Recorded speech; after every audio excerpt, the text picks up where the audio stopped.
Aujourd'hui, c'est à plus de 600 kilomètres que PML Investigation vous emmène découvrir un joyau du patrimoine français. Niché au cœur des paysages vallonnés de l'Allier, ce château, dont les racines nous plongent au plus profond de l'histoire de notre pays, remontant ainsi à l'époque de Charlemagne. Plus précisément aux alentours de l'an 808, lorsque le grand empereur dut structurer les frontières du royaume d'Aquitaine.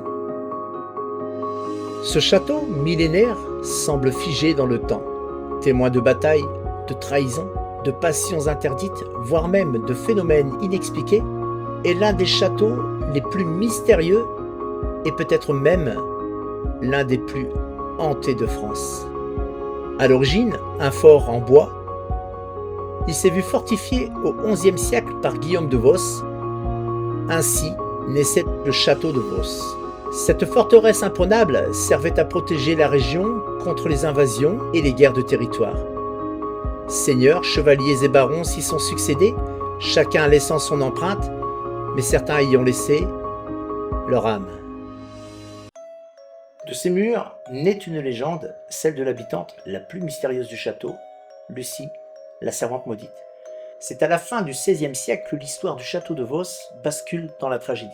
Lucie, à peine 18 ans, belle, douce, discrète et aimée de tous, issue de la noblesse mais d'une famille ruinée, se voit contrainte de travailler au château de Vos sous l'autorité du seigneur des lieux, le baron Guy de Daillon. Celui-ci, pourtant marié à la baronne, Jacqueline de Lafayette, succombe à une passion obsessionnelle pour cette jeune femme et ne tarde pas à la courtiser. Un jour, alors que le baron s'absente quelque temps, son épouse, rongée par la jalousie et consciente de la situation, bascule dans une effroyable vengeance. Lucie disparaît, derrière une porte close, à peine audible. Des pleurs, des grattements, puis plus rien. Des semaines plus tard, un valet, poussé par l'inquiétude, ose pénétrer dans l'aile abandonnée du château. Là, dans une chambre glaciale, il découvre l'impensable. Lucie est morte. Son visage témoigne de son agonie, son corps est recroquevillé contre la pierre, froide. Sa douleur demeure à jamais gravée dans les murs du château, condamnée à chercher le repos éternel. Et depuis ce jour, certains affirment avoir aperçu une silhouette transparente, glissant sans bruit.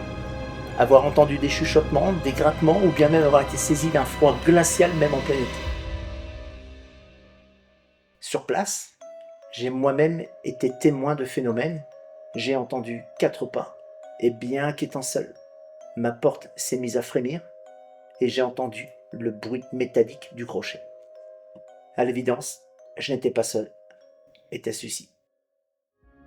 Malgré la guerre de 100 ans, la Révolution française et toutes ses batailles, ce vestige du passé est toujours là, perché sur sa belle colline. Il a même connu l'abandon, laissé aux ronces et aux esprits.